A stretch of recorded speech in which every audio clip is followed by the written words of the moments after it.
Hello friends, नमस्कार. निसर्गाचा हा अनमोल ठेवा पहा. झाडाला मस्त फ्रेश रतांबे लागले आहेत, ते आपण काढून घेऊया.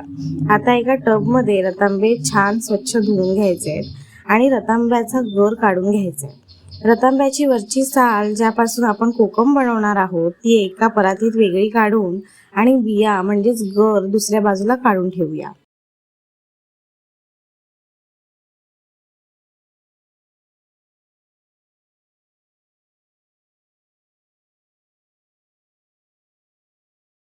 आता सर्व गर एका टबमध्ये काढून त्यात मीठ घालायचं. साधारण हाताने 2-3 मूठ मीठ घालून हे मिश्रण व्यवस्थित मिक्स करून घ्यायचं. मीठ घातल्यामुळे या बियांना छान पाणी सुटतं आणि वरचा पांढरा गर निघायला मदत होते. हाताने व्यवस्थित स्मॅश करत बिया आणि पांढरा गर वेगळा करून घ्यायचा.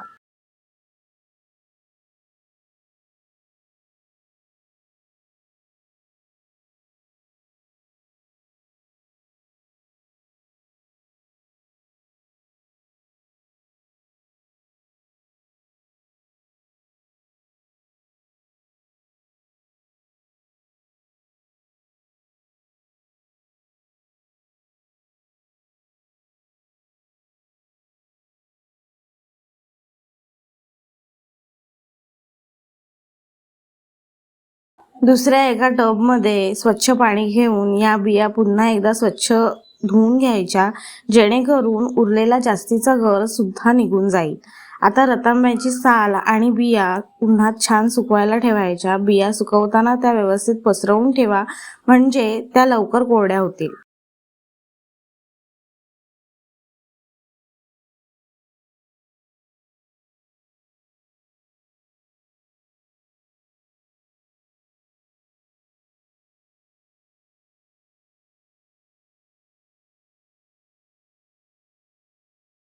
एक दिवस उन्हात सुकवलेली ही रतांब्याची साल आता बियांच्या त्या गरामध्ये म्हणजेच रसात टाकायची. सर्व साल टाकून छान मिक्स करून घ्यायची आणि 2 दिवस हे मिश्रण असंच मुरत ठेवायचं.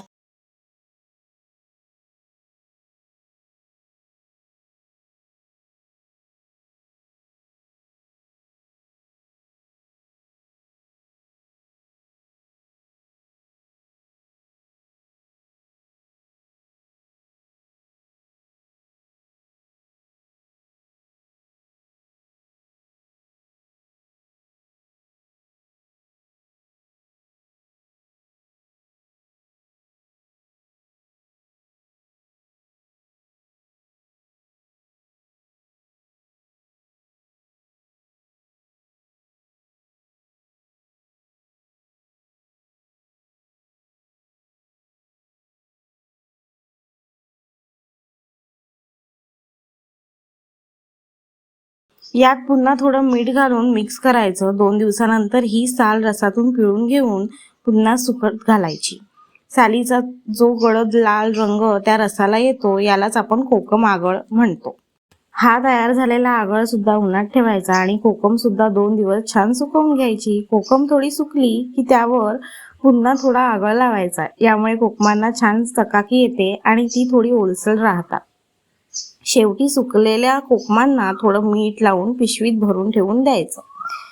बघा, घरच्या घरी शुद्ध कोकम आणि आगळ तयार आहे. अशाच पारंपरिक आणि सोप्या रेसिपीजसाठी DK क्रेव्ह अँड कुक चॅनलला लाईक करा, शेअर करा आणि सबस्क्राईब करायला विसरू नका. धन्यवाद.